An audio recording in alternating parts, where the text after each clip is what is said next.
In 1854, a man by the name of John McDougall was contracted to bring a team of farm horses across Okanagan Lake for several days of labor. He was to prepare his canoe and rope and swim the horses across a narrow section of water, a common and routine practice at the time. It was a calm and sunny Okanagan day. They set out into the water and had traveled several hundred meters when the horses began to frighten. Then a tug on the rope, jolting the canoe. John spun around and grabbed onto the rope, pulling back to steady himself when he realized the rear horse was being pulled under. In a panic, John reached for his knife and cut the rope, falling back in a state of abject fear as his entire team of horses was violently dragged beneath the surface. Join us tonight for episode 2 of Into the Portal, where we investigate the encounters, myth, and sightings behind the mysterious monster that lurks in Lake Okanagan, the Ogopogo.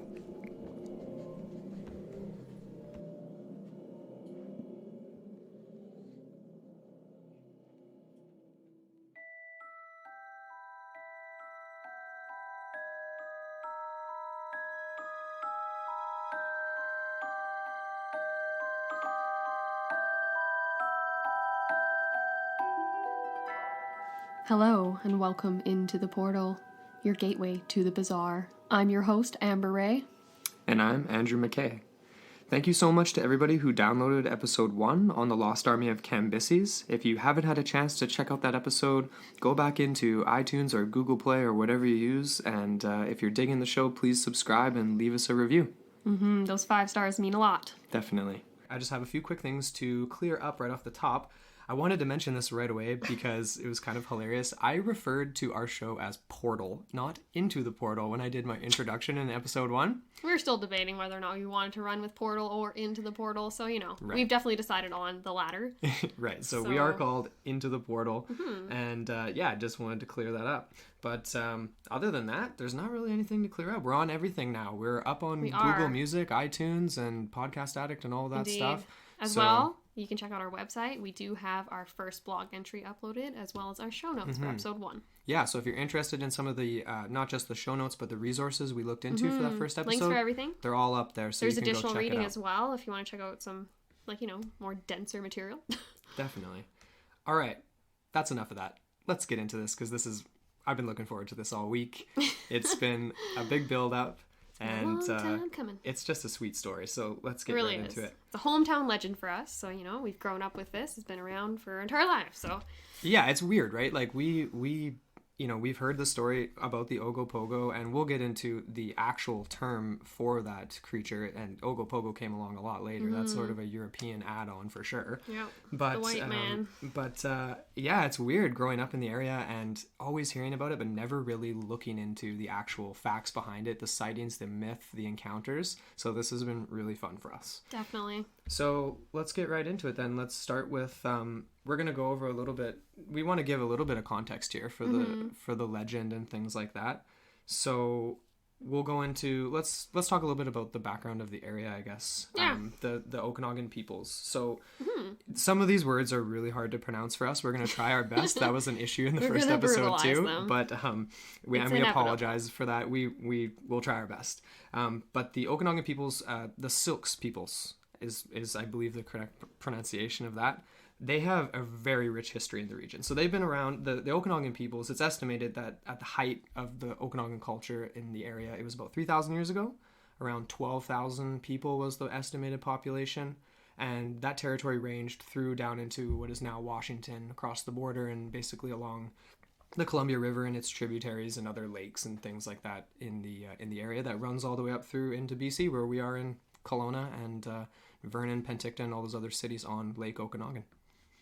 So, but the like we said before, the Ogopogo, that's not the name. It's actually pronounced Nahatik. Nahatik. I have seen another spelling that almost makes it seem as if it's pronounced Nahataka.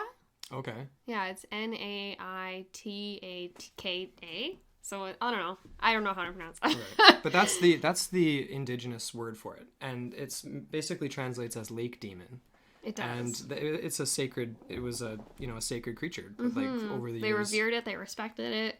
And at every point, when they cross near Squally Point, that is, they would give a live offering to this lake demon. And we're going to get into where Squally Point is and how that fits into the legend, and it's sort of been known as the potential home of the Ogopogo. But we'll get into that in a little bit.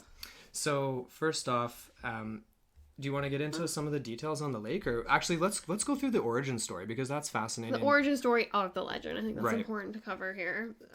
So off the bat, we just want to disclose that we're in contact with a local museum that specializes in this type of history, the Okanagan peoples. We haven't yet had a chance to visit their museum. We are definitely going to be visiting next week, though. There'll be some additional content, some stuff to look into.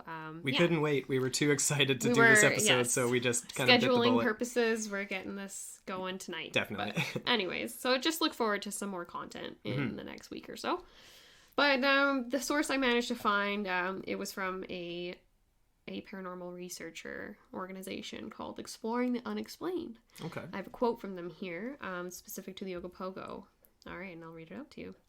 So, quote, "The legend of the Ogopogo starts with a demon-possessed native man named Kaloniwan, who murdered a well-known and respected elder named Old Kanikan, with a war club. As punishment for his crime, the creator changed Kaloniwan into a lake serpent, a creature who would forever be imprisoned at the scene of his crime to suffer eternal remorse. He was left in the custody of a beautiful lake goddess. Kaloniwan was from that day known as Nahatik, the remorseful one who must live in the lake in the company of other animals. It is said that the only animal who could tolerate his company was the rattlesnake. To honor the memory of Old Kanikan, the people named the lake Okanagan." Yeah. That's interesting. That's a little quote there. And we still have to look into the background of that, but I've definitely come across some things that would lend to that being true as an origin story. We watched a few documentaries too where they talk about the origin. They don't go into too much detail, and we're going to get into some of those documentaries in a little bit. There was a really good quote though. Yeah, go for that one right now. Yeah, I definitely wanted to include that just off the bat here. This was from Ursula Serchis, Kelowna Museum Director, and this is a part of the In Search of documentary that is hosted by Leonard Nimoy, aka Spock. Really cool. We were pretty stoked when we saw that, and we've been basically chain watching In Search of since. Pretty much. And we would highly recommend it. Yeah. It'll be up on our YouTube channel. We're going to have links up there. So you can check out that playlist, and we're gonna have more up in the future because it's a phenomenal resource. It's pretty fun. It's so retro too. It's super retro. The quality of the film is just. But anyway, get to that quote because it's really cool. We're getting off topic already. All right, so Ursula Serchis, Kelowna Museum Director, quote, "We have learned Indian legends have a very substantial amount of fact and truth to them." Right. End quote. And this was back in the 60s. It was, yes, when she made this statement. And I think it just lends a lot of legitimacy to the Okanagan people's perspective on their surroundings. And yeah, it just, I don't know. I mean, all these things are being passed down with... It's profound. I think it's profound. It's, these stories and legends and things are passed down through oral tradition. And of course, they'll inevitably pick up different sort of things along the way. But this is a story for the Okanagan peoples that's really important to them. It is. And it's almost like the Ogopogo is, it's representative of the lake and sort of the relationship with water. And we'll get back into that a little bit too. And the importance of it. And just, I mean, that's really, that's a great quote to kind of leave things off here. In a sense, you could almost interpret it as a metaphor for respect for nature and the changeability of the lake itself, right? Because if I read on a little further into this original quote I didn't want to read the whole thing because it's kind of long. Yeah. But basically, what it says here is the fee for safe passage was a live sacrifice. Whenever the natives who lived around the lake would venture out in the water, they would sacrifice a small animal to appease the monster. They would drop it into the lake, it would drown. This ensured a protected journey. It was told that the shore of Rattlesnake Island was littered with the gory remnants of the travelers who did not make a sacrifice. So Nahatik would use his mighty tail to whip up the lake's water into a fierce storm that would drown its victims. The white settlers also followed the native warnings, yet the white man also lapsed at times and had to be reminded of the monster's wrath.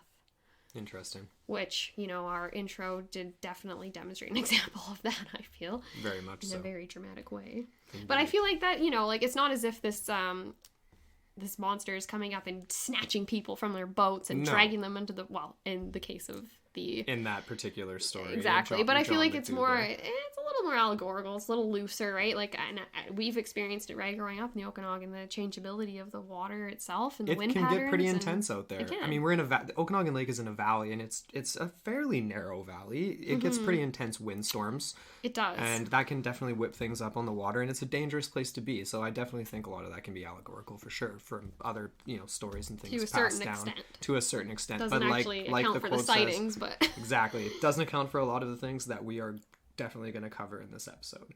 So let's keep going. Definitely. Yeah. I guess that was another thing from the first episode.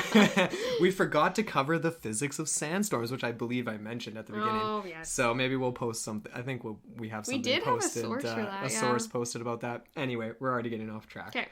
So let's get into a little bit about the lake itself. Well, yeah, just to give another, some context. Because this Okanagan Lake it's pretty unique. It's one of the oldest and deepest lakes in Canada. Mm-hmm. And, I mean, there's a lot of lakes in Canada, so it is a glacially formed lake. Which is the reason carved out why. by repeated glaciations. Exactly. So it's also prone to volcanic activity. There's quite a few, more extinct now. Extinct volcanoes in the area. Back in the day. All right. But yeah, one of the oldest and deepest in Canada. It's around 90 kilometers long. I've heard estimates up to 112 varying lengths. It does vary. So, but about 45 kilometers wide. There's 3 major cities that are of British Columbia that are along this lake. We've got Penticton, and then Kelowna in the middle, and then Vernon up at the north end. Penticton and Vernon are a little smaller, but I mean, still decent size. I mean, it's a big lake. Yeah. It's a big lake.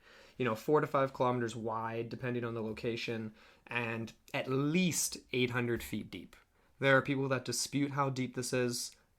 It's never actually been mapped. It hasn't been fully mapped. There's been some seismic mapping that we actually we spoke to a geologist, and we'll have her as a guest later in this episode. Mm-hmm. But she said that it hasn't been necessarily fully mapped. There's just been some sort of basic seismic mapping, but up to 1,000 feet, some people say, and then beneath that, so you got 1,000 feet from the surface to the sediment on the bottom of the deepest parts of the lake. Then you've got 750 meters of sediment before you hit bedrock. So in some places. In some places. This is not everywhere in the lake. No. But this is in some of these deeper sections of the water, and that's just kind of crazy. I just wanted to throw that out there. So just for perspective on that, the tallest building in the world, I think, as of 2016, is the Burj Khalifa in Dubai. So it's 600 meters or 2,000 feet. So add another 450 feet of sediment plus 1,000 feet potential of water, and then you're at the surface of Okanagan Lake. So over 3,200 feet. So that's crazy. And the sediment is organic material, inorganic material. And it is from the glacial periods. Right. Right. You get a lot of that sort of loose material. Totally. And yeah. And there's some interesting theories on the sediment and things Definitely, like that. It's a part of the theory section of this episode.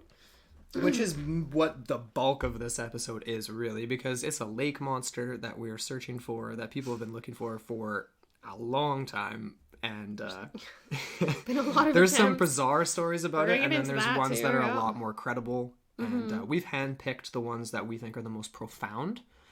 And that kind of as far as sightings, and then there's a few expeditions we'll mention later on as well. Indeed. Well, what are we getting into here then? Well, I think we should start at the start. Start at the start. That's a good place to start. It is. All right. So that would be in the 1800s then, and this is one of the earliest pioneer accounts by a woman named Susan Allison. So this Susan Allison, she was a BC pioneer and she was an author. And she reportedly saw the beast near her home, which is now the property of Quails Gate Winery in West Kelowna. Yeah. Very fascinating. She was actually the first white person in the Okanagan, I believe. She was the first, permanent settler on the west side. Yeah, she was the first non-Indigenous, her and her husband, and then they started a family here. Mm-hmm. Her full name was Susan Louisa Moore Allison.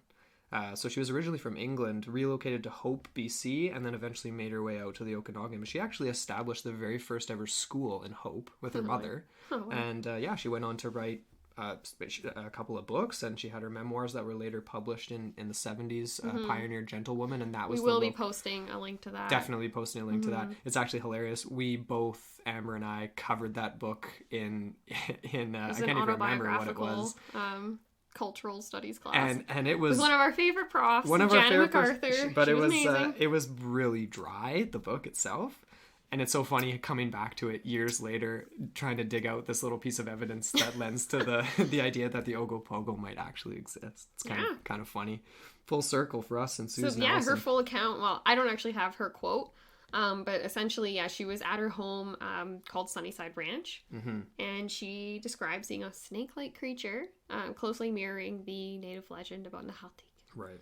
So, yes. And the thing about her is that it's and that first account is not exactly, it doesn't jump out at you like some crazy story about seeing someone have horses pull beneath the surface like John McDougall's story. But what's profound to me about Susan Allison's account is that after reading that book, it sort of reminds me a little bit of some of the things in the Herodotus in episode 1, where she writes really she's very dry about most things, right? Yeah. So it and including the account of Ogopogo, so it's just like there's no embellishment. Not a lot of colorful language. Not a lot of, there's no embellishment. There's no jazzing it up. So it seems strange, like why would you say that if you didn't actually see what you thought you saw? And of course she may have been mistaken, but she was privy to the legend from the people she met and lived amongst in the Okanagan. And I think she's a credible witness. I think she is too. So that's a kind of a cool first account for sure. Definitely. So that was 1873, right? Yeah. 1873. That's the date I have. And then we're moving on to, here's the thing with this story. This is, we'll come back to some other points, but like, it's the most photographed lake monster in the world, supposedly. Yeah. It's one of the... Even though a lot of them just look like waves. A lot of them look just like... A lot of them are just waves. I'm going to say that right now, obviously. No way to tell. But there's a million... Every year, there's hundreds of sightings. Hundreds of sightings every single year. Not all of them are reported, obviously. Some of them just get floated out there as stories. But we've handpicked just a few. Because if we were going to go through all of even the compelling ones, this would be like a 15-part episode. It would be. So we're trying to make it a 1-part episode. So next... I would say that the next one would be just a quick mention. I believe it was 1914, 1915 perhaps. I don't have the date in front of me right now. It was 1914. I remember you brought this up. 1914. Okay, awesome. Yeah, and that was the the Okanagan peoples, and I believe the Kootenai peoples. It was a joint group expedition, but they were traveling alongside the lake shore near Beachland, and they happened upon a carcass that was it was a dark grayish blue, and it was about 5 to 6 feet long with small flippers, and they didn't know what to make of it. This is bizarre. It almost, like, the description kind of like brings to mind a dolphin to me. Yeah, or like a manatee or something. Or like... But they kind of interpret it as a baby Ogopogo. Because the creature we're talking about has been reported to I think it's between 20 to 50 meters. Or sorry, feet. Yeah, 50. Up to 60 feet in the up fold to 60. Film. Yeah. Okay. I believe. Okay. Which is massive, obviously. So that's obviously a lot bigger than what they found, but... At the same time, you think they'd know if they were looking at a big old salmon or tuna or something. Or, obviously, yeah, which obviously wouldn't be here, a tuna, but like something like that. Like something. You have to wonder. That was before the damming of the lake. Right. So, could have been some sort of tributary that was a large enough, waterway that something strange from somewhere else got in. The Okanagan Lake used to be connected to the Columbia, I'm fairly certain, up in the Arrow Lakes area before a dam was put in the 50s. And that's a point that was mentioned in one of the later documentaries that we referenced in this episode. But yeah, that's a weird find. It is. Because... And from the, Okanagan natives, they would probably have the most experience. Well, obviously they do. Of course. Been here the longest, and, they live... avid hunters and know the area and all that stuff. Connected to the land. Of course, 1914, it seems odd that that it could have been an animal transported from somewhere else, or just some weird... Someone's coincidence pet that got loose. Your sea monkey that grew to be 7 feet long and died on the beach. No, that's weird. But the flippers thing doesn't match up with basically most of the other sightings and things like that. Most of the sightings are when it's partially submerged, though. Very true. The fins could be below water. Very true. Yeah. Potentially. So, moving on. Next sighting. Yeah, so a few years later, 1928, the Mission Beach sighting. Now, this is one of the better known ones. It is. It involved 30 plus cars. It basically... Tons of witnesses. It had the most witnesses out of any of the sightings that we researched, that we looked at. So yeah, 30 plus cars, and I'm thinking 30 plus cars, that's got to be presumably... At least 2 people per car. And you'd think, I mean... Probably more. If they're at the beach, everyone's piling in the car, going you'd down. Think, I mean, there's probably people in the trunk, you know? It's like sneaking into the drive-in. Yeah, there's probably not too many lonely people going to the beach by themselves that day, I would imagine. So like conservatively, I'm thinking 45, 50 people. Yeah. Saw and it was a prolonged sighting too. It wasn't just a brief little, what was that? And then it's gone. Right. How long did this? It was a few minutes. That was all I heard. Like 5, 6 I couldn't minutes actually confirm which doesn't sound like a lot of time, but in reality, that's a long time. Yeah. That's a really long time. And basically, what people saw was there wasn't an exact reference as to how many feet out from the beach it was that I could find. But it was by a dock, wasn't it? They had a frame. Yeah, they had a reference point at least. Like they could. It was close enough that they were like, what the heck are we looking at? They didn't need binoculars. No, they didn't need binoculars. And they basically saw what a lot of other people would end up seeing throughout the years, which was, I believe, 3 humps.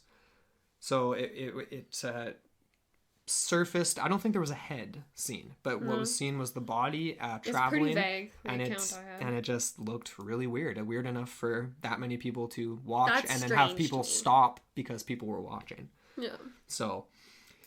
that's kind of crazy. I think that's kind of crazy, too. I mean, what do you make of that account? Like, were they all drunk? I mean, obviously, you're chilling at the beach, you might be having a few pops, but... Like, how hot was it that day? Are we seeing mirages in the water? Like, what's going on? Yeah, it couldn't have been. I don't know. Well, we hang out at the beach and what if it's a bunch of salmon, though? What if they're splashing all around and getting crazy and... Splashing all around and getting crazy. I don't know. Definitely not. I mean, people aren't going to mistake that. It's 1928. We don't have any footage. No, unfortunately, we don't have footage. But I'm thinking people... Yeah, I don't know. It's a tough one when you have a mass sighting. It's like, on the one hand... Was it one person making a mountain of a molehill and they were just directing the and then it's entire sort of, crowd? And then it kind of gets all, people get into sort of it's a crowd atmosphere and it's like, what the heck? And it's just this sort of... What is that, mob mentality? And it's just actually a log out in the water or something, right? Like a couple beavers and that's totally a possibility. Around. But that sighting we don't want to discredit them. But no, we do want to mention every possibility at the same time. It's tough to discredit this one because you just... It's tough to credit it and it's tough to discredit it. It's kind of just it's not enough. It is what it is. None of those people are alive anymore, probably. It's a funny note, though. In 2 years before this, actually, because there's been sightings, like, forever there's been sightings. And I don't know if this was just completely a joke or if some people were serious about this, but in 1926, this is just a snippet from the Daily Colonist. 1926, the city of Kelowna announces a new ferry that would be monster-proof.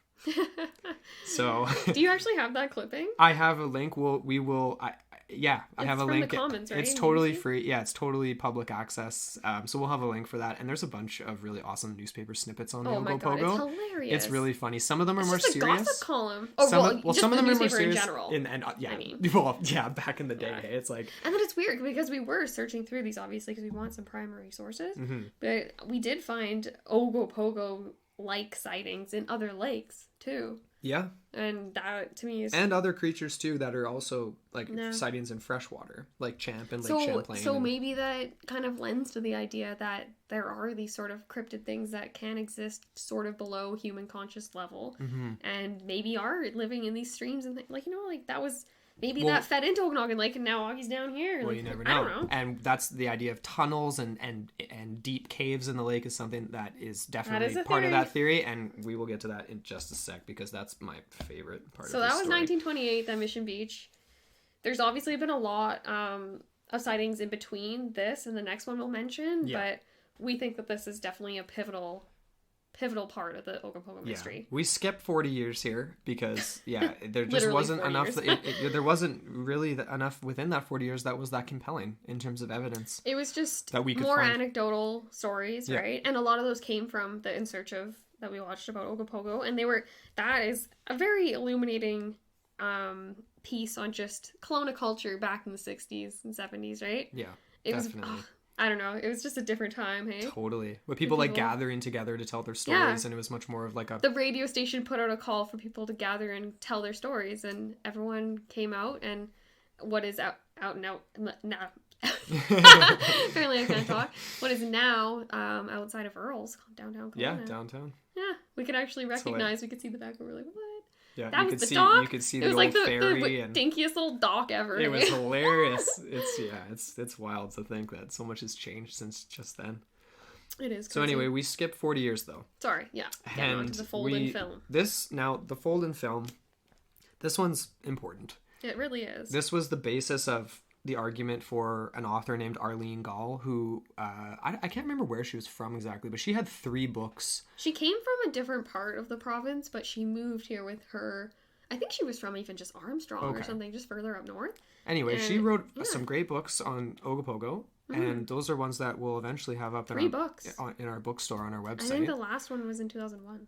Yeah, so really recent, and she's first still one was, alive. She's still around. She's in her 80s now. Yeah.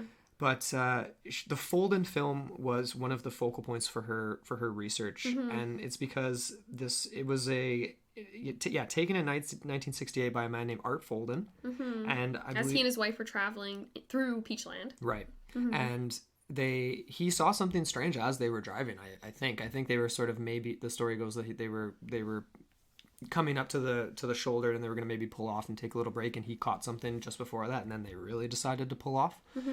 And there's a lot of distance. Yeah, like it's quite far away. It almost looks like the top of Naramata, hey, when you go up that windy road, like and then you're looking way down. It's high. It must have been an old road, because it's not the highway we know today. Oh no, it's definitely an older road for sure. But he basically caught footage of.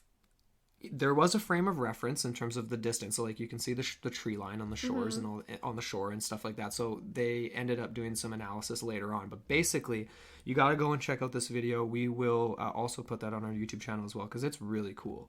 And basically it was what they estimated to be a 60-foot long, up to 60 foot long, 3 foot wide. This is later estimations from footage analysis. Creature conducted in the 2000s, surfacing and submerging, traveling at a good clip. I can't remember the exact estimate. Well, it was speed, creating a wake. And when you watch this video, it was later analyzed and determined that there was no tampering with the footage. That there's clearly a solid object, animate object that's moving quickly, large animate object. And you can clearly tell when it surfaces, and then there's the front end, and then there was a back hump, and then it submerges for a little while, and then it would resurface again, but not in a straight line, kind of a little bit off to the side, and it was clearly something very serpentine, and just clearly something moving very suspiciously. So that for her was pivotal, and she actually ended up buying the fold-in film off of the original owner. And I believe she still has it in her possession today. And that was how the Monster Quest was able to do their analysis and verify. You can find clips of it, I think, now. Like, it's been pirated, obviously. It's not like, it was featured in the documentary, too. True, yeah, it's just out there. But it's a short clip, but it's fascinating, really. It kind of makes you never want to swim in the middle of the lake again. For me, like whether it's actually, regardless of what it might be, it's freaks me out. Especially according to this next account, where the creature was reportedly, this is a quote, 2 blocks away from shore. Yeah, 2 blocks. So this comes from Ed Fletcher. Yeah. This guy's a trip. I like him a lot. He is, yeah. And his first sighting occurred in the 1970s at some point. He's not specific. But he did say that they've seen Augie over 40 times. They named it, eh? They called it Augie. That's more my nickname. I don't think they call it Augie. I just like to say Augie. It's cute. That's funny. But anyways, their first sighting was pretty startling for them, obviously. It was him and his daughter. They were in their little speedboat. And the speedboat is integral to the story, too. So they spotted this creature 2 blocks from shore, as I said, and it was described by them as having, quote, just 1 hump, 3 feet high, and dark colored. So the 2 of them chased the creature for about 1.5 hours. And yeah, apparently he's come up with his own theory, though, and that was the boat vibrations theory. Mm-hmm. He believes now that he was actually attracting the monster, which is why he saw him over 40 times, or so he claims. Yeah. And that this electrolysis effect, that is actually used in fishing, apparently. I'm not a fisher, but it's a thing. But yeah, I was apparently just attracted to that, so he claims. So that was actually utilized in further investigations as well. Yeah, that's fascinating, because I guess it was like a jet engine on this particular boat, and that's what gave off it was that frequency. the vibration frequency, yeah, that it would be within the range to attract marine life. That's wild. That's really crazy, cool. eh? Like, well, I mean, it's not. I mean, it's like, totally... was he attracting anything else though? That's my question. I mean, you think if he dropped a fishing line, he might catch something. If that's what were they doing out there? Just boating around? Probably, I guess. He obviously became obsessed with the story, because he would kind of attempt to find Ogopogo. He did. Yeah, he went to marine researchers. He went to an aquarium. He went down to Southern California for to like an advanced marine research center to see if they could identify the animal. He was describing what he saw, and basically what he saw was, he described it as, I mean, definitely no fins, flippers, no anything scales. like that. It's very smooth, dark. Smooth like a shark, like, no or an eel, or an eel, or a whale. And he said as well. What's interesting about the footage that he took is that it appears as though there's sort of like a ripple, like maybe of like not fins, but like a center strip going down its back kind of thing. Mm-hmm. Didn't you notice that when he actually zoomed in on the film? That's right. Yeah. It was it was almost eel-like. You know how eels have that little sort of like flappy thing on top? It did seem to be like there was some sort of a pronounced shape. A ridging on the top.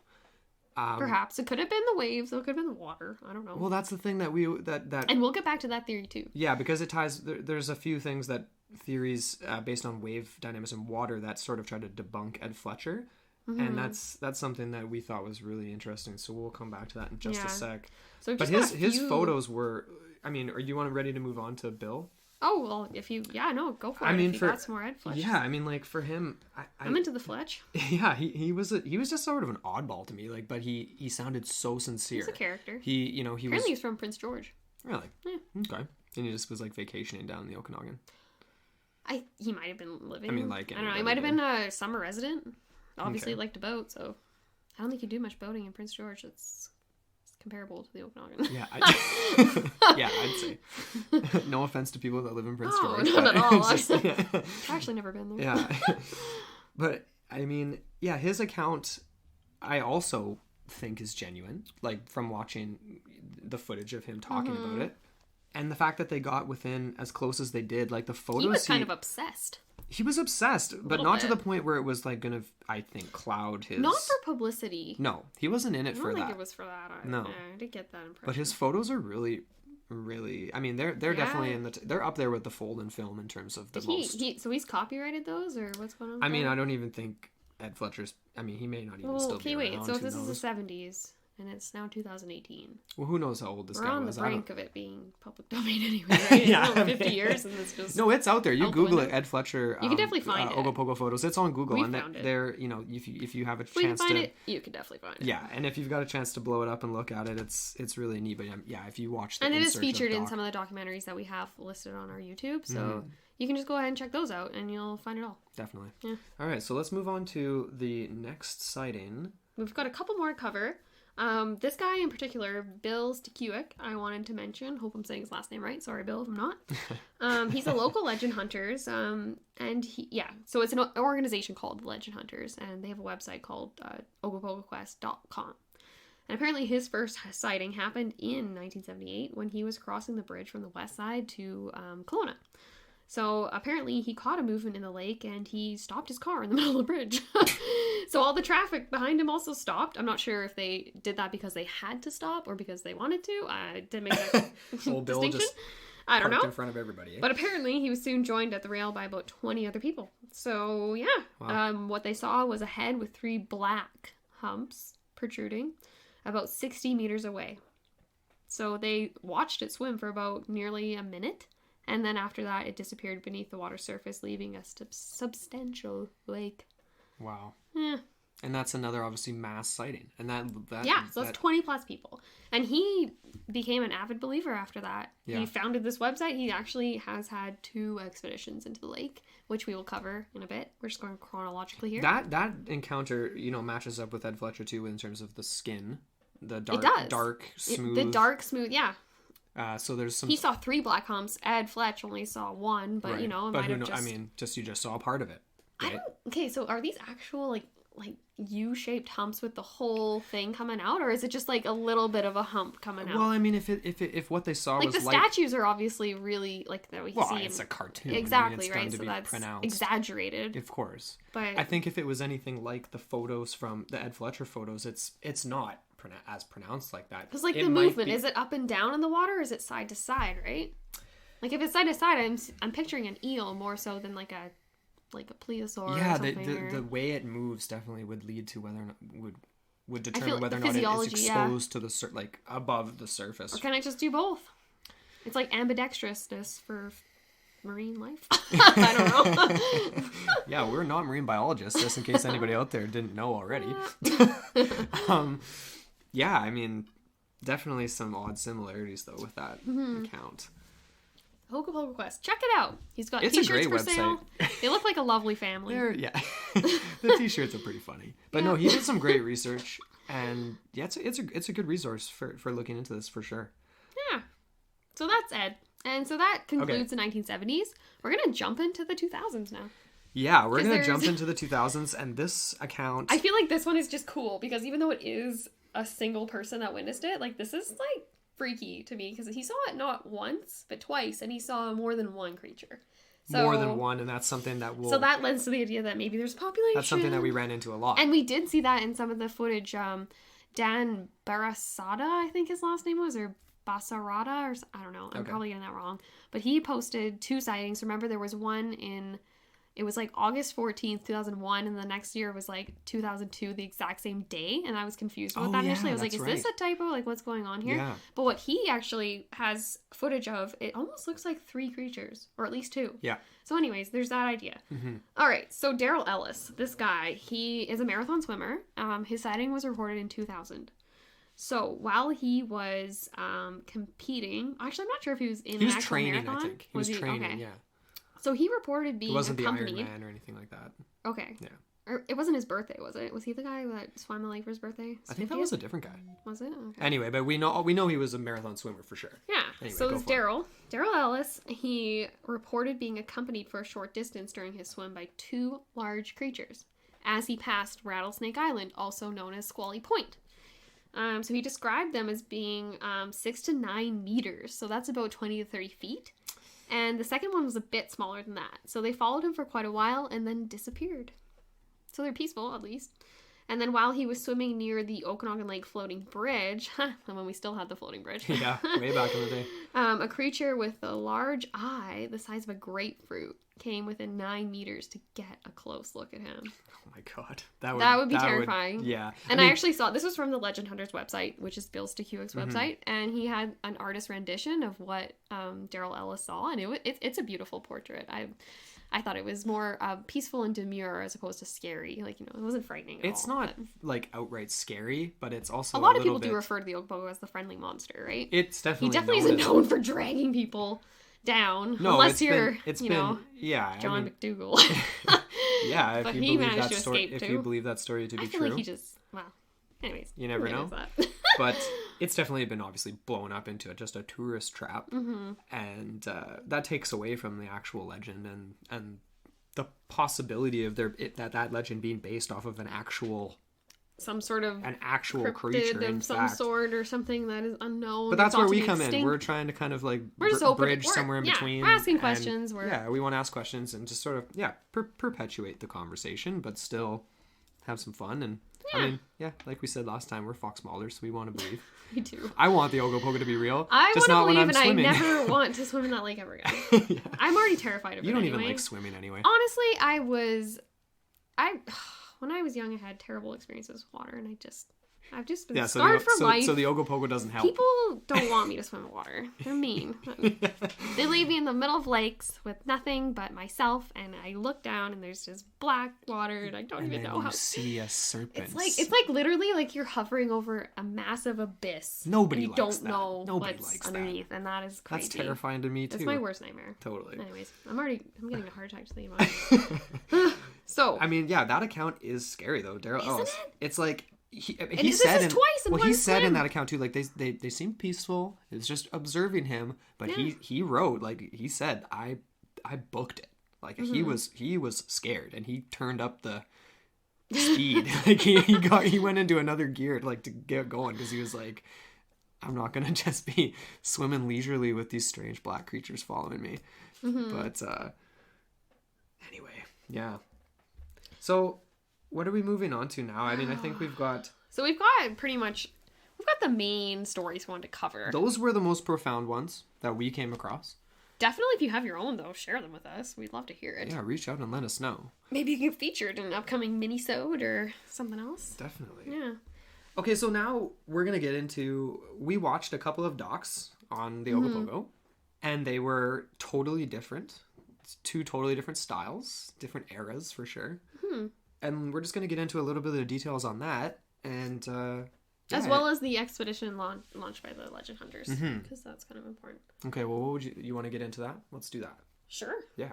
Yeah. So this is actually kind of cool. It's a good segue from the last story because this expedition took place in 2000 as well. So basically, yeah, this was put on by Bill Stakuik and his team at the local Legend Hunters.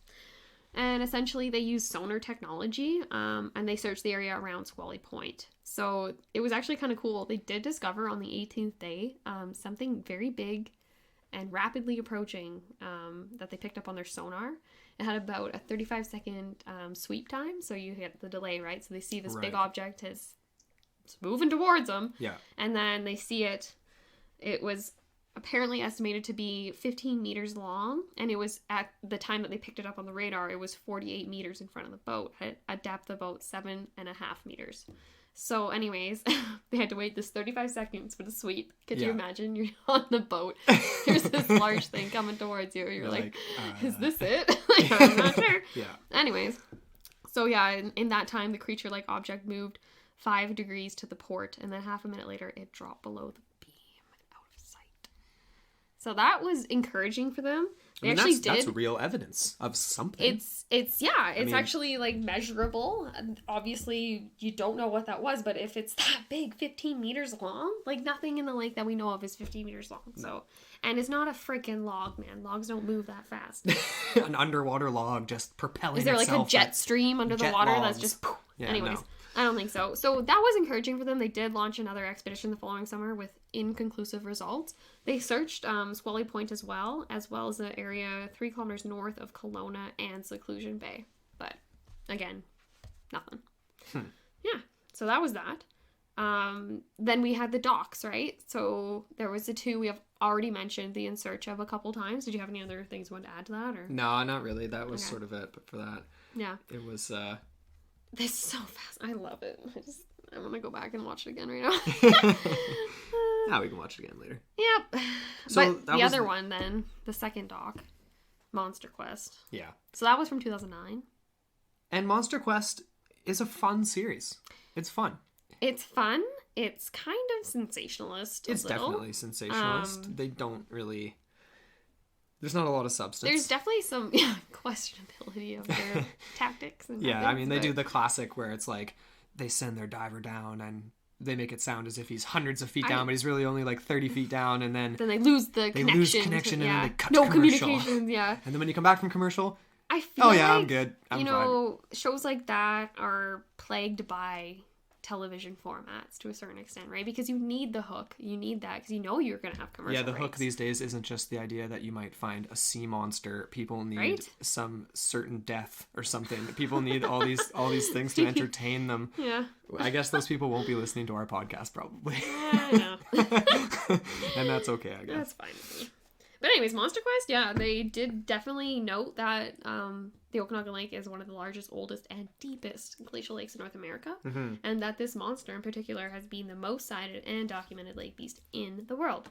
And their expedition used thermal imaging techniques and electrolysis, the same technology that Ed Fletch claimed attracted the beast. So, yeah, they actually had some cool claims, or discoveries, I would say. Not claims, but you can see it in the footage. Did you write those down, or you... Well, I got really excited when they found the. Sorry, we're still on Monster Quest here, right? Yeah. Oh yeah. I'm still when they found what they thought was a little a dead infant, Ogopogo infant. Yeah, it looked so convincing. And it looked really weird. It was did. It was not like anything I'd ever seen in a freshwater lake. It looked like an eel-like thing. It really did. Without any fins or without anything. And of course, they retrieved it and they sent it back for analysis, and it turned out to just be a decomposed salmon. Yeah. Which was sort of unfortunate. But it just goes to show, though, how easily things can sort of get misinterpreted in the field. Right. But I mean... And they were so pumped on it, too. They grabbed it, and then they went right back up to the surface. They didn't even bother continuing with it. No, that was it. They were like, isn't that close? We found it. We got it. We're done. That's it. Yep. But yeah, so they actually, in their dive, they did find some collapsed caves near Squally Point. Right. Caves that were actually mentioned in the 2000 expedition by Bill Stakuak. Right. He did say that there were these underwater caverns. They didn't actually explore them, though, I don't think. No, and that's right here. Yeah, because I have because they showed the ones in the Monster Quest doc that were collapsed. Visible. Well, they showed ones that were they were caves, small. air quote, but they're not They were really like caves. cracks. They were in the not rock. They're a like home for a 60-foot. they're like monster. cavettes. Yeah, sure. But the collapsed caves and the possibility of them being deep enough into the side of the mountain for something to have been back there potentially, if there was anything to be discovered. I don't know. I thought another cool part about the Monster Quest expedition was when they found the diver cave. So he descended and he was almost at the layer of sediment.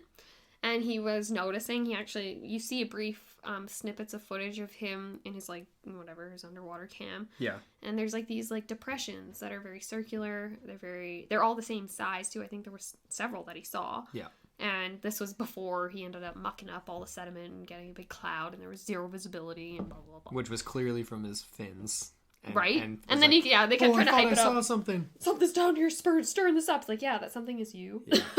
That's sort of what happens when you're right off the bottom. Yeah, exactly. Anyway, But that was interesting though, because the thick layers of sediment, they did have these these pronounced sort of depressions. And in my sort of very crude research, I did discover some worms and sea serpents and eels that do use sediment to hide in order to catch their prey. Right. The bobbit worm was one of them. Oh, that thing's freaky. Ugh. But it's saltwater. Stuff of nightmares. That was found in the Indian Ocean. That's right? kind of the tough part about the eel theory. But anyways, we'll get into that. Yeah, we're almost at the theories section. We definitely, there was one other guy we need to mention from Monster Quest though, which was Professor Sander Collisol. Oh, right. Yeah, this is important for sure. It kind of is. So go for it. You break that down a little bit, and then we'll tie it into some of these other accounts. So this guy is a wind and wave dynamics professor at UBC. And he has his own theory. Just let me pull that up here. He basically has this wave dynamics theory that is, he calls it the peculiar wave patterns theory. So he argues that internal wave structures that develop in the layers of water that are due to different pressures and densities and temperatures can cause these rifts on the surface that appear to be a solid object but are actually the result of upward movement of water working against the grain of the surface wind. So anyways, these sorts of actions form anomalous single waves that are caused by the transfer of the energy from the lower layers of the water into the upper surface layers. So maybe there isn't actually surface wind, but I feel like that's an element too, right? Because you get the ripple, and it kind of looks like something's spilling over top. Totally. Of a large read object. A little bit further into some other like people that looked at that article, and that's definitely a part of it too. Like that can obviously add to the effect of it looking like something that's. But then, shouldn't be there. Yeah, but then counter theory, what if that's just a camouflage technique? Right. And right? that's something that, we talked about that just the other day. Yeah. I mean, well, first off, like, I'd like to just make reference to the Ed Fletcher photo, like, in terms of this theory. Mm-hmm.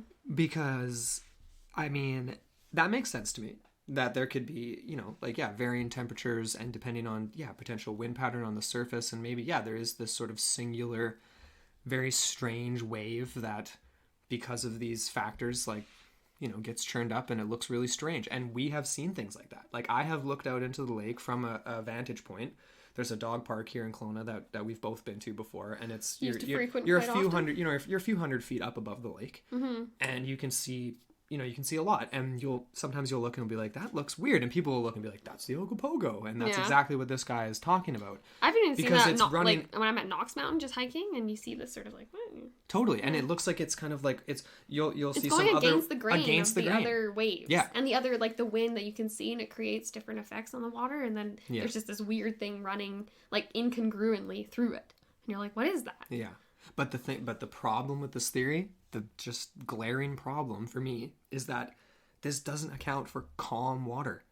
If it's, I know there's temperature differences and things like that, but if it's the middle of July and it's 35 degrees in Kelowna for like weeks at a time, and you're out there on a calm, beautiful summer day, that's when a lot of people see these strange wave patterns. I don't understand how that can necessarily get churned up in those circumstances. We'd maybe have to look into that even further, but that's where it's like we're down the rabbit hole, and that's where it's so hard when we're researching these subjects. It's like I ended up spending 3 hours trying to find prehistoric snakes yesterday. But so I think that theory has a lot of credence to it in certain circumstances, but it doesn't explain everything. It doesn't explain everything. People see this stuff in calm water. Yeah. And that's weird. That's very, very weird to me. So anyways, there was that guy. And then that kind of wraps up Monster Quest for me. Do you have anything else to add to that? No, not really. No. I think we should move on to theories. But before we do, I think we need to jump to our expert interview of the week. Yeah, let's get to the interview because we wanted to get a little bit more in-depth. I mean, we wanted to just more of an expert opinion. Yeah, an expert opinion on some of the rumors about the lake. And one of those rumors is that, ideas. Is that the Ogopogo lives in these caves, right? Yeah, caves, and the possibility of even longer tunnels in the lake. So exactly. Let's get to that interview right now. Let's roll that track. Hey, Dana, how's it going? Thank you so much for being here. Oh, hi, Andrew. It's going great, and thanks for having me. All right, so before we get going here, can you just tell the listeners a little bit about yourself? I am an exploration geologist. I work primarily looking for uranium at the moment, and I graduated from a local university, actually, UBC Okanagan. Nice. Perfect. Okay, well, you're obviously the right person to be talking to, and that's why we wanted to bring you on the program here. We are looking for some more details about the lake, just because a lot of the theories that we've been getting into, it always comes back to the possibilities of caves and the depth of the lake and the depth of sediment in the lake and the type of rock and all kinds of things like this. So we really wanted to get a geologist's perspective. So before I even jump into any of these questions, I want to get some of your background on this. Have you ever heard about any of these underground caves in the lake? I haven't heard about the caves. I've heard about the rumors that I guess I heard there might be. I never heard anything specific about them. It wasn't discussed in any of my courses or anything like that. We worked primarily above water. Above water. Okay. Yeah. So, but you have kind of heard some rumors since then about the possibility of that. So what sort of conditions does it take for a cave to form in a lake like Lake Okanagan then? So with underwater lakes, often they formed before the water was there. Okay. Or started before the water was there. In Lake Okanagan, we're working with primarily sediments, sedimentary rocks, igneous rocks, and metamorphic rocks. So for those, you need an erosional cave. You need something to have started wearing down the rock, or if it's platonic, it could be a lava tube. Gotcha. Okay, so how does that work exactly then? So with lava tubes, it's usually in a basaltic rock, and the Bisqually Point is actually part of the Lambley Creek basalts. Okay, that's interesting. The bedrock there. And what happens is, because lava's so fluid, it moves so quickly. The outside of the basalt is cooling a lot faster than the inside, so your lava's flowing through the tube, it's hardening as it goes, and then all the inside material moves out and leaves an empty tube behind. I see. Most of what we have here is field basalts, which is different. It doesn't have quite the same flow. It doesn't flow like a stream. It flows all in one flat section. So it's not as likely, but depending on the local geography at the time when the lava was flowing, it is possible that it could have happened. Okay. Fascinating, because I mean, there's obviously, we've watched a few documentaries and things where they do take a look at some of what they call caves at Squally Point, but they're not very deep down. They're pretty much, they send divers in and you can see the sunlight. It's not very deep, and we know that the lake is possibly even deeper than 800 feet in some locations. Do you know anything about how the lake has been mapped, or if it's been fully mapped? There's been some seismic mapping and stuff done, which actually gives you a picture of like the lake surface and then the layers beneath that. So it'll give you sediment layers and then to bedrock. Right. And there has been that done in sections. There's actually a section not far past Squally Point that was done. Okay. And it's fairly shallow there, the lake. Really? I can't remember the exact depths on it, but it's definitely one of the shallower sections. The lake is fairly deep. Yeah. I mean, it's one of the deeper lakes in Canada, I guess, right? It's quite deep. And just the product of being a rift lake, I suppose. We found some interesting similarities between Okanagan Lake and Lake Baikal in Russia, even though it's way bigger, obviously, than Okanagan Lake. But both rift lakes, so super deep, which is really interesting to us. Do you think that there's a possibility that there could maybe even be some of these tunnels possibly beneath the sediment? Oh yeah, that's bottom? Definitely very That's much where possible. It would be? Okay. So because we had the volcanic periods and then we had the glaciations, we've had so much sediment put down and a lot of material taken away, which is part of why the lake is so deep and so heavily infilled. Right. It was like 800 meters of sediment, I think, or something crazy like that. Something ridiculous. Like, I think, I've got a number here. The bedrock below Okanagan Lake is about 640 meters below sea level, and the surface is like 300 meters above sea level. So you've got like 300 meters of give and take in there. Crazy. That's a good chunk of space. Yeah, it's massively dug out. The glaciation made the valley huge, and then a lot of material got left behind. That's really cool. So you're saying it is possible that there could be some underwater tunnels in the lake, and that it's definitely possible that there's even maybe some bigger caves than the ones that are visible right at Squally Point directly beneath the surface? Yep. Awesome. It's possible. Fascinating. I guess we'll finish this off by me asking you, what is your take on the Ogopogo? I did come across something when I was looking into the caves, and I think that it came about from reading the land, which is a Englishized term for a term I can't say because I think it's Sioux and I can't pronounce it, and it's a lot of rock formations. There's rock formations that look like a serpentine monster near Squally Point. And fascinating. So you're taking the geologist perspective. Yeah, that it could be a rock, not the typical. It's a log floating in the water. I think it came from an old legend that was based off of reading the land and the belief that a lot of ancient civilizations have that monsters and creatures at the start of the world got turned to stone. Fascinating. And that's what it came from. That's your take. Awesome. Yeah. Very cool. Well, thank you so much for joining us on the show. And if you're okay with it, we'll be reaching out to you again for other geological questions. Oh, yeah. Anytime. Awesome. Thanks, Dana. No worries. All right. Well, I think our very first ever interview went pretty well. I would say so myself. And that was awesome. That was great to get. Thanks, Dana. Yeah. Thank you so much, Dana. We appreciate that. We really appreciate it. But yeah, she very eye-opening, hey? Yeah, it is possible that these caves could be pretty big, and that there could be extended tunnels not only at the bottom of the lake as deep I love as how she plays feet. the rational scientist, hey? Yeah, sticks to her true geologist perspective. And I agree with that in a lot of, obviously... Definitely, yeah. Reading the land is a big part of I can see that. Well, exactly. Creation. And even just the idea of the Ogopogo being more of an allegory, right? Yeah. That type of thing. But... All right. Does not account for everything that we have heard. No, indeed. So, I mean, the idea of there being tunnels is fascinating to me. I want to send down some submergibles and try to find these tunnels and go in them and like let's see how far they go. Yeah.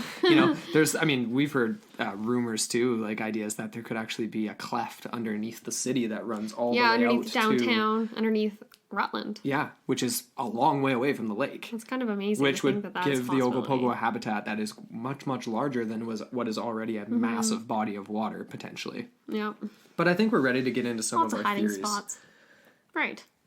Let's do And that. of course, one of my main theories does revolve around the caves. And... All right, let's hear it. All right. So, I mean, for me, I think that it's important to make point that in order for a species to survive, like if this is an actual creature, if it reproduces with a partner, we looked into this with one of another another Monster Quest one for Lake Champlain and Champ, and they had a biologist on there talking about on the other side of the continent. Yeah, on the other east side, St. Lawrence River, right? That type of thing. And it's sort of similar idea: fresh water and a monster in the lake.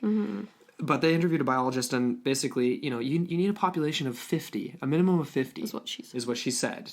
And even with that, there's going to be extensive inbreeding, obviously, and so it won't last as long. 500 is more of a number for actually like sustaining a population, but that doesn't account for asexual reproduction. Could there possibly be some sort of like a freshwater eel that existed from the the megafauna era that just or some sort of like reptilian snake-like thing that just evolved to reproduce asexually. Perhaps. and maybe this thing, because think about how long things lived for back in the day. Think about how even long like a giant land tortoise lives today. It's even like just over think 100 years, right? How long those sturgeons live, Oh yeah, over 100 years. Easily 150. Yeah, it's insane. And I don't think it's sturgeon, and I'll mention that in a sec. I think that's kind of ridiculous. But the idea that something could, I think that it's definitely possible that something could have evolved to reproduce asexually, and maybe it does live in the sediment. I think a prime example of this whole like, oh, we thought it was extinct, but JK, it's not, is the coelacanth fish. Oh, and absolutely. That was found in 1938. There was 2 populations actually found, one off the coast of Sulawesi, Indonesia, and then one in the Comoros Islands off East Africa. So, this fish is cool. Apparently, they're very elusive deep-sea creatures, which, that lends to the idea that, obviously, they're not meant to be found. They don't want to be found. They're not going to be found. Anyways, they would live in depths of up to 2,300 feet below surface. They can be huge, reaching 6.5 feet or more and weigh up to 200 pounds. Wow. So they can live up to 60 years. So obviously that's about the half a lifespan of the sturgeon. Yeah. But very interesting, right? Like we thnot that was extinct for not billions. Millions? Yeah, millions of years. Yeah. That's wild. It's a cool species too because it's a transitionary species between fish and land mammals. So what if the Ogopogo or some sort of, it was the same type of deal and then it just evolved on its own. Right. And basically got cut off from the rest of the pond and that was that. And now we might have our own little homegrown monster. Well, I mean... If you call it that. I don't even want to call it a monster. No, I don't know. It's just a cryptid creature, right? It's not a monster per se. It's like calling Frankenstein a monster. He's not a monster. He's just a nice guy. Yeah. There's a bunch of other ancient fish, though, that were thought to be extinct that were found, right? Like, here's one called the hagfish. Existed over 300 million years ago, and this thing looks like a worm. This thing looks like a giant, thick, crazy-looking eel. And this guy right there. Let's see it. Oh. Pretty gnarly looking. Crazy. But it was found, and... We gotta post that. We'll post this link. I mean, yeah, there's literally dozens and dozens and dozens of species that were thought to be extinct that have existed for tens, if not hundreds of millions of years that have been found alive. If that isn't enough to kind of pique your curiosity that something could still exist out there, some people I don't know what will. A lot of people will argue that Okanagan Lake in Kelowna is not big enough. But the sediment alone is 750 meters, just the sediment, before you even get to the water at the base of the lake. 2,460 feet. Is unbelievably massive. And I draw some parallels between Okanagan Lake for that reason and Lake Baikal in Russia, which is also sort of like a rift lake and super, super deep and has. Did we mention that Okanagan's a rift lake? I don't think we did. I don't think we actually did. We mentioned it's a glacial lake. We said it's a glacial, but there is a rift running through the middle. Right. And it is responsible for the deposition of different materials, like geologic materials. That's right. There's different types of rocks on the west side of the lake versus the east side.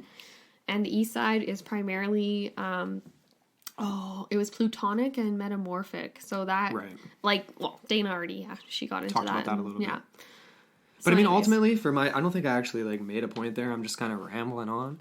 But ultimately, if there's something that is an actual physical creature living in the lake, I think it's plausible that there's not a large population of them because maybe it reproduces asexually. And if it lives at the very bottom of the lake and is tough to find because it's so deep and maybe even burrows and lives in sediment and just kind of lives off of like microorganisms on the bottom, that makes sense for the non-threatening encounters. Right? That it's not aggressive. I actually have, some information about that type. Snake eel / water serpents. Okay. Oh my god, I don't even want to try to pronounce this. It's off. Try it. I want to hear it. Ophicathidae? I don't even know. But anyways, this is a family of snake eels. And most species are reportedly to be bottom dwellers. They hide in mud or sand to capture their prey of crustaceans and small fish. Okay. But some are, they're just herbivore, so they don't really do that. But for hiding, right? For self-defense. And that kind of, just the whole idea of the sediment, right? Yeah. Burrowing for camouflage. Like, if you don't want to be found, that's what a lot of animals do. They just dig their way into the sand. Well, that ties into the whole wave dynamic thing. We talked about the idea another that form maybe of camouflage. if something if this creature does obviously come to the surface sometimes, maybe it has. I mean, animals are really good at hiding. They're really good at that, right? Yeah. So if it can pick up pick up on a wave pattern that is not normal, maybe it knows that it can travel on that wave pattern. That's right? what they did in Finding Nemo, right? You follow the current. So it can exist on the surface. It can do whatever it's doing up there, but remain out of sight because. Do you not remember that from Finding Nemo? I do. Of course. Sorry, we have to mention that. Yeah, of course. We're talking about marine life. You have to mention Finding Nemo, sure. Right. Even though it's a freshwater. You follow the current. What's that current called again? That famous one. The one where the Australian surfer turtle takes them on. Yeah. Righteous dude. It's amazing. Anyways. But anyway. So that's kind of like, okay, so we're getting into the cryptozoological argument, right? A little bit. And there's kind of two camps for this, I would say, and we're covering the first one right now, which would be the water serpent / eel / extinct species type thing. Totally. The other end of the spectrum for that argument is the dinosaur one, right? So the plesiosaur type species. Right. Out of the research I did, I feel like it's most likely that it would be an Elasmosaurus. So that has a really really long neck, about 76 vertebrae in its neck alone. Reached about 13 meters, so that's 43 feet. That's very consistent with the reports. And I feel like out of all, because there's basically two main lineages of plesiosaurs, and plesiosaurs, and they go into camps of plesiosaurs and pleosauroids. Okay. And there was this guy that did an article, his last name's Williston, I don't have his first name on the top of my head, but anyways, and there's a quote from him that says, after a prolonged study of the American specimens and descriptions of the plesiosaurs, I am of the opinion that no single species of the American plesiosaurs can be placed in any known European genus. So that, to me, speaks to the idea that there's a vast disparity between these continental varieties, which maybe there's more room for regional specialization and evolution. Right. Possibly. We'd have to dig deeper. Mind blown. Down the rabbit hole. Anyways. No, that's fascinating. Because I mean, I looked into some of... And that is a peer-reviewed article. And we will have the link to that as well. We're always trying to find the peer-reviewed articles. Where we can. It's kind of hard with some of the stories or some of the subjects we're into. we try.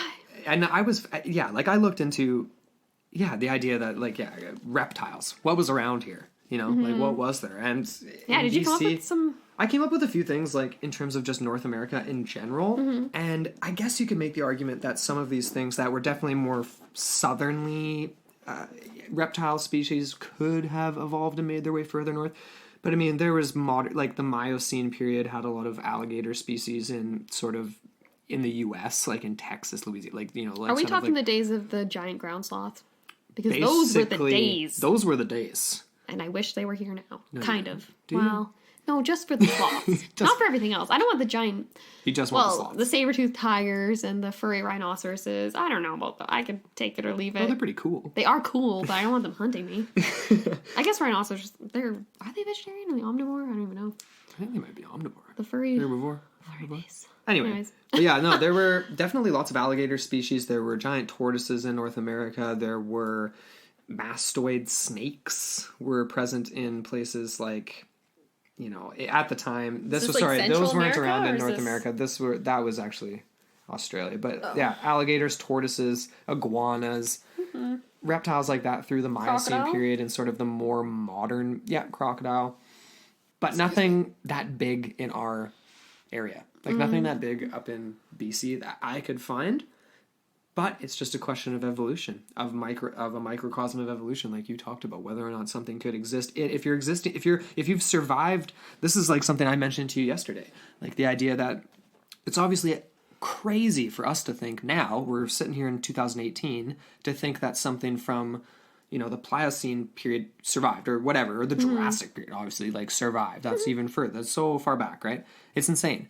But is it that crazy to think that, say, something just before the megafauna epoch survived into that epoch and then had to evolve to consume larger prey, or even just, you know, whatever was on the bottom of the lake, the size and just you know, right, and then just kind of survived through the millennia. Did you have a specific example of that crazy? What was it? It was something from Mexico or something? Yeah, well, no, there was a... this was just a few years ago, I think 2012 or something like that. There was the largest ever prehistoric snake discovered in a cave in Colombia. Mm-hmm. And so this snake is called Titanoboa, and it was 44 feet long. And this is an estimated length. This isn't like the potential max length, 44 feet long and weighed up to 2,500 pounds. And judging by this full-scale model of it in the Natural History Museum, I think it looks to be at least 3 feet wide. This thing is massive. And yeah, that's in a tropical jungle, but is it possible that some other reptile or something like a reptile could have existed this far north and adapted? Possibly. I don't know. Anything's possible. I would like to hope so. But that was a really cool find from a few years ago. And like, you know, it just, the sheer scale, size of these animals was just, we would be dead I wouldn't last 10 seconds. No. I'd get picked up by a dragonfly and just like flown away. Like, it reminds me of the Magic School Bus when they get shrunk down. Or no, is that an episode of School Bus? Am I thinking of Honey, They Shrunk the Kids? I don't know. So what about you though? Like what's some of your theories? Well, for me, I'm kind of torn. I do give certain credit to Dr. Calisol because obviously he is a credited expert in his neck of the woods, but at the same time, I feel like there is a little bit more than just waves. And I go back and forth between both cryptozoological arguments. The main thing for me is that I can't really find any examples of a giant eel. I can only find examples of things that are about 5 centimeters to 2.3 meters. Yeah. Which doesn't really make the cut unless we're talking specialization and that type of thing. Which maybe it is. I don't know. Again, though, with the plesiosaur argument, a lot of the descriptions don't really match that. And I feel like they don't. I feel like it moves more in a serpentine-like fashion. The description is that it slithers. Like Ed Fletcher said, it basically moved like a humps, serpent. Right? If it's a plesiosaur, it would have one hump and a really long neck. Here's the thing with that. Lake Champlain with Champ, that is supposed to be a plesiosaur. Right. Like, that's what people believe that might be. It is more believable because it did get connected to the ocean. The ocean, right? Yeah, the water level was a lot higher, and both waterways, like there's an entrance and an exit into the ocean. And it was connected, and so maybe it's plausible that something could have worked its way out. There is some conjecture that there is again these underwater channels or something. So that's another thing. Similar sort of thing. Yeah. But the one thing about that I thought was interesting is 6 to 25 feet is the range of descriptions of Champ. 6 to 25? A potential plesiosaur. So that's significantly smaller than the Ogopogo descriptions, right? Up to 60 feet. Because that's kind of funny they say that, because that would be a really small plesiosaur. Yeah, that's just the average sighting. Like that, they're not saying that that's the size of a plesiosaur. I guess that's all I can see. It's kind of hard to judge the... Yeah, I know, right? But that's... But yeah, 11,000 years ago, it was connected to the Atlantic in Lake Champlain, and that's obviously a big difference between that and Lake Okanagan. It's sort of a different size and different background for sure. Yeah. But there's some interesting similarities. And the other thing about the search for Champ in Lake Champlain that made me think about Lake Okanagan was what one researcher did was they did like echolocation. They did some sonar and they actually picked up unknown echolocation communication. Mm-hmm. And that were similar to orcas, but not. Sorry, am I referring to that correctly? Echolocation, or is it like? Yeah, it's like radar. Echolocation is radar. Right. So basically, like what way, like. Yeah. Anyway, where you send out a signal and then it bounces off something and back to you, and that's how you know the distance from something. That's what echolocation is. Is that what they were referring to? Like the whale communication and stuff like that? It's the clicks. The clicks. Yeah. Anyway, but they picked the sound. No, but she made the the example that it is basically synonymous to what humans use as radar. Right. Right. When we send out a radar signal, we're sending out a signal that's bouncing in all directions, and then it picks up and sends back what it bounces off of. Right. And they picked up, this researcher, Sonar, communication radar. between multiple creatures giving off these frequencies. And it takes a complex brain to have these communication skills. They're outsmarting us, probably. There's nothing in Lake Champlain that can produce that. Are smart. Very. So these things, if they haven't been found... So for me in Lake Okanagan with the Ogopogo, I think that would be a really cool study to do. If we could do some sort of...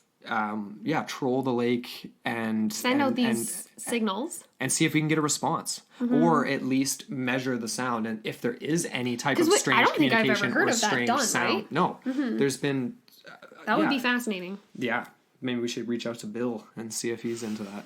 Yeah, Bill, if you're out there. But I think that would be a really cool thing to kind of like further the investigation for Ogopogo, because we don't know how they communicate, and the idea that there's multiples has come up over and over again. If it is a they, but there's been Daryl Ellis was the one that we made reference to, and multiples following him, and there's some other stuff to corroborate that. Like I have a article here from where's Daryl Ellis? Basically, another Daily Colonist article where these two ladies were hanging out on the beach, and the article says an account of juvenile Ogopogos cited by Mrs. P.V. Royal and Mrs. W.A.A. Newton. The women saw a group of three of young Ogopogos traveling in a pack. This is in connection to other accounts of multiple creatures traveling together in the water around the same time. And that's 1927 Daily Colonist article. So that's early, but there's been accounts of multiples for a really long time. There was definitely a few I remember from the documentaries we watched. Yeah. I remember the daughter and mother. With the big poles in the water, and they were talking about the... Yeah. But anyways, I think it's time to wrap up, give some conclusions here. Yeah, I'm ready to give some conclusions. And I think I kind of already given my opinion. But why don't you kind of wrap up your thoughts? My thoughts? I'm kind of just on the fence still. I do feel like there is substance to the sightings and the things that, especially the ones that we decided to highlight here on the show. Yeah. And there's so much ambiguity. Like, what if there's a couple different things and people have seen different things? Because, like, it has been described. There's been so much... Different lengths, different sizes. Different colors, ranging from emerald green to dark black, that type of thing. And maybe that's just a result of the light. I don't know. But I'm not going swimming in Okanagan Lake anytime soon. No. Not just because I'm terrified of water, but just because, it's just a little too close to home. Yeah. Yeah. No, I hear you. After you look into it a little, you're just like... Yeah, it sketches me out a little bit too. Who's got a pool around here? This is a totally out of left field theory, and I'm not going to go in depth with it at all, but... Let's hear it. I feel like there's elements of this story, this Ogopogo, the encounters, that... you can draw parallels to Sasquatch encounters, where the Are you going Sasquatch. interdimensional on us? I might be going interdimensional. Or So, just cryptid? I think that there's connections between Sasquatch sightings and Ogopogo sightings in the sense that they're fleeting. There's never anything very no conclusive. bodies. There's no body found anywhere. There's no real evidence of offspring or any of these types of things. Yet these sightings just keep Or happening. of just general, like, you'd think maybe they'd pick up a tool once in a while, Sasquatch, or I don't know. Something, like, right? very primitive, obviously. But these sightings I don't happen. even like to use the word primitive. And they happen with credible people throughout the years. And I think that there's a possibility that maybe this is why it became such a prominent legend for the Okanagan peoples throughout their history, that this creature is more than just a physical, actual dinosaur that survived, that it's something that appears when it wants to. And maybe Okanagan Lake is a source of some sort of interdimensionality, and I think that's one of the sort of strange theories that ties into Sasquatch too. But that's sort of my theory. I think on the one hand, it could possibly be an eel or something that has evolved and lives in the sediment, and then way at the other far end, I'm sort of thinking that because of the way it's sighted, maybe this is sort of maybe we're living in some sort of a hotspot where there's creatures that cross over from different sides, to look into from more the local other legends. side of the portal, so to speak. Exactly. Very interesting. I like that one. You like that one? Yeah, I like it a lot. I think we need to dive into more local legends around here. Hey, I think so too. we're open to anything, really. Oh, we're not going to be the UFO nuts, but we're open to that. If anyone has a cool UFO sighting, like, I'm down to hear that and share it with our other listeners. Definitely. And But ultimately, to wrap up this Ogopogo let's stay on episode, track here. I still think the Folden film is the most compelling It evidence. is, yeah. It's really crazy to see such a large creature surface and submerge. The Ed Fletcher photographs are definitely up there as well. It looks like there's definitely a creature rising out of the water in those photographs. It does not look like just dark wave patterns to me. No, you guys got to look at that. It's definitely not a beaver or an some elk. people have said beaver and elk, and you got to just laugh out loud at those. At some of them, yeah, you can explain it away with that, but not all of them. No. But anyway, I guess we're ready to wrap this up. Yeah. So, thank you. Episode 2. Episode 2. Boom. She done. Legend of Ogopogo. Yeah, thanks for listening, and definitely reach out to us and give us your take on the Ogopogo. We want to hear it all. Yeah. And yeah, we have our social media available as well. Our Instagram is up and running, our Facebook. Andrew, any comments? Yeah, just let us know what you think of this episode. Yeah. And if you have your theories, please send them to us into the portal mailbox at gmail.com. You can connect with us on the website too, intotheportal.com. Yep. And Like we said at the beginning, we are up on Google Play Music. Yep. Which is awesome. Yeah, finally. I mean, we're still working on Spotify. We got to get some traction we got to become famous before we can get on Spotify. Yeah. So we need everyone's help with that. Exactly. Please give us your ratings, reviews. All those 5 stars really help get traction. We with really that. appreciate and we've had a ton of support so far. It's been awesome. Definitely. Shout out to, what was it, Sir John the Fourth or something? Yeah. That comment made me really happy. Yeah. So, thanks, John. Or, was his name John or Dan? I think it was Dan. I think his real name was Dan, but his username is John. Anyways, thanks, bud. Yeah. Anyway, well, thank you so much for listening to this second episode. Look forward to the blog post coming up, as well as all of our show notes for this episode. Yeah, we'll have all the same resources that we referenced. Yep. And we'll be back again in a couple weeks with episode 3, and stay tuned for that. It's going to be a strange one. It's... All right, until next time. Until next time on Into the Portal.